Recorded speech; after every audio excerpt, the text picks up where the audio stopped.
Do you remember the story the Wall Street Journal broke about a birthday card Donald Trump reportedly wrote and / illustrated for Jeffrey Epstein? It was a card so apparently bawdy and revealing. It captured the nature of Donald Trump's friendship with a notorious sex offender. That when the Wall Street Journal first reported on it, this book put together by Ghislaine Maxwell for Epstein, Donald Trump was so mad he sued the Wall Street Journal for defamation. Well, NBC is reporting today that the House Oversight Committee is expected to get its hands on it, on the original version of that book that made Trump so mad he sued his friend Rupert Murdoch. They're going to see it next week. They're going to get to hold it and see what's inside. It will be among the unredacted versions of documents handed over to the Oversight Committee by the Epstein estate. It'll also include some flight logs, phone logs, and records of financial transactions. That's according to a source familiar with the matter. That source also telling MSNBC that any redactions will be made solely to protect the identities of known and potential victims, not anyone else, like friends and associates of Jeffrey Epstein. The documents from Epstein's estate are being handed over in response to a subpoena sent by the House Oversight Committee, which is also waiting on more Epstein files from the Department of Justice. Joining us at the table to discuss, MSNBC legal correspondent Lisa Rubin. Andrew's still with us. Explain the significance of this.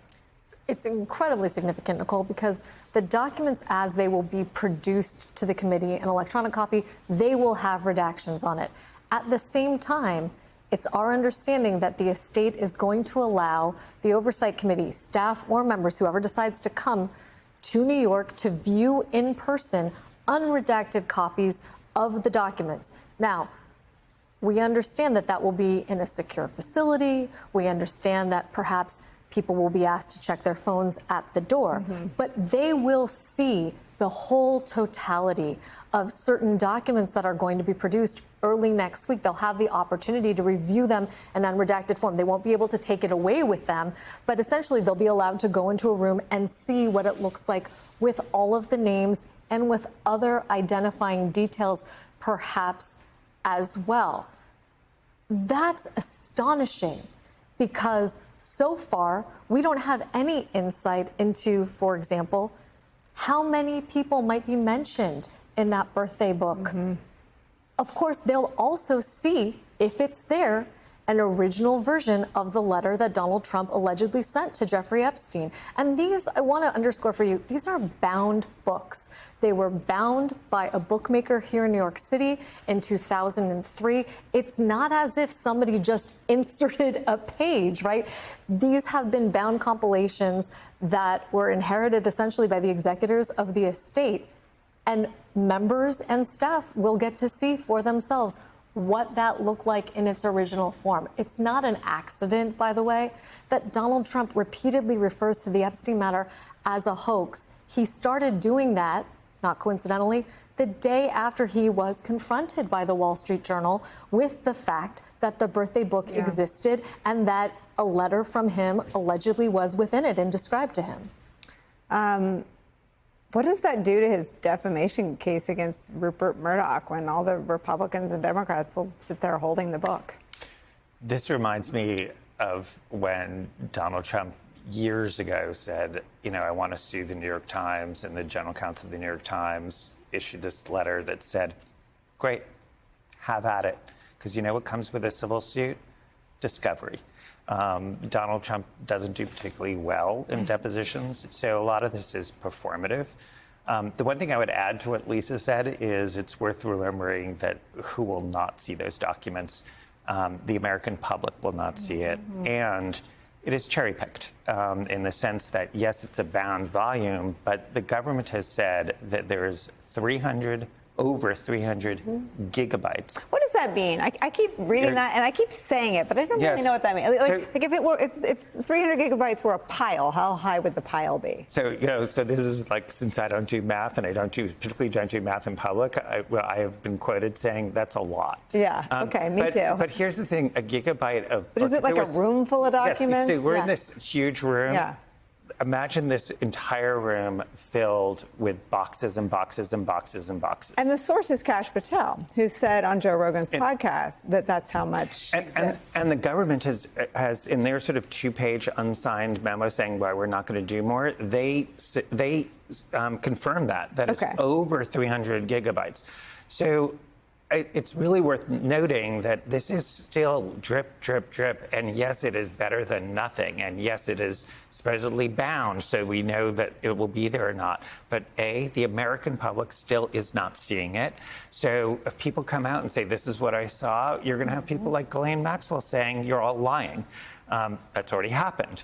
Where she's saying every single victim has lied about her and about Jeffrey Epstein. So the American public won't see it, so they can't judge for themselves.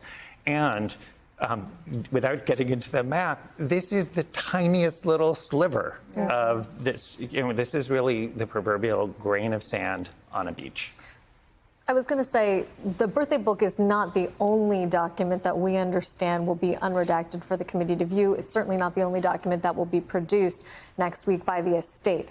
One big difference between the Department of Justice and the estate, and there are two big differences. On one hand, the Department of Justice probably has much more in its possession than the estate does, in no small part because through a search warrant, they were able to take scores of electronic evidence, hard drives, thumb drives, and the like that were never returned to the estate.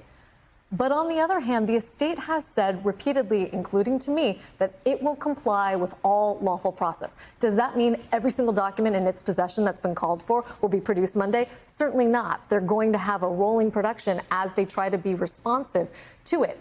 But will that be more responsive than the Department of Justice, which has released 33,000 pages? That's about 10 boxes or banker's boxes worth of material, 97% of which, according to Democratic staff and members we've already seen, yes. It will be certainly more fulsome than what we've seen from the department and what I expect we'll see in the future from the department. The president today saying he believes that the Department of Justice has made a good faith effort to comply.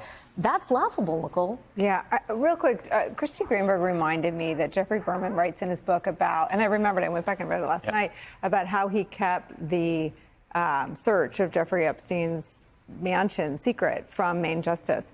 Why hasn't Jeffrey Berman been subpoenaed by the House Oversight Committee? So, I mean, you could say that about Jeffrey Berman and every single one of the career prosecutors and agents.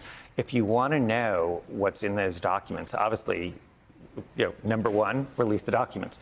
But two, Jeffrey Berman, all of the what was he afraid people, of? Like he's from the last Trump presidency, felt like he had to keep it secret from Washington, which is the White House and Maine DOJ. Why? So a lot of times, if it's something, having been a prosecutor in the field, if you don't have to, if you're not required to tell Maine Justice, the general rule is like, why would I do that? I'm not required to. And Maine Justice doesn't need to, and actually usually doesn't want to, see everything if you've got responsible people in the field. There's certain things, national security matters, very high profile matters, that you would.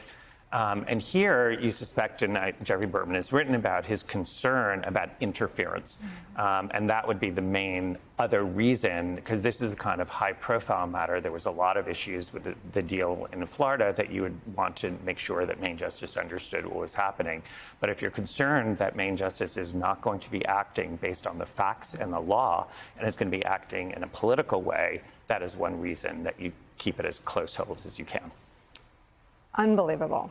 Unbelievable that a Republican head of SDNY kept it secret from Maine Justice at the time that there was the guy that did this sweetheart deal in the cabinet. Right. Insane.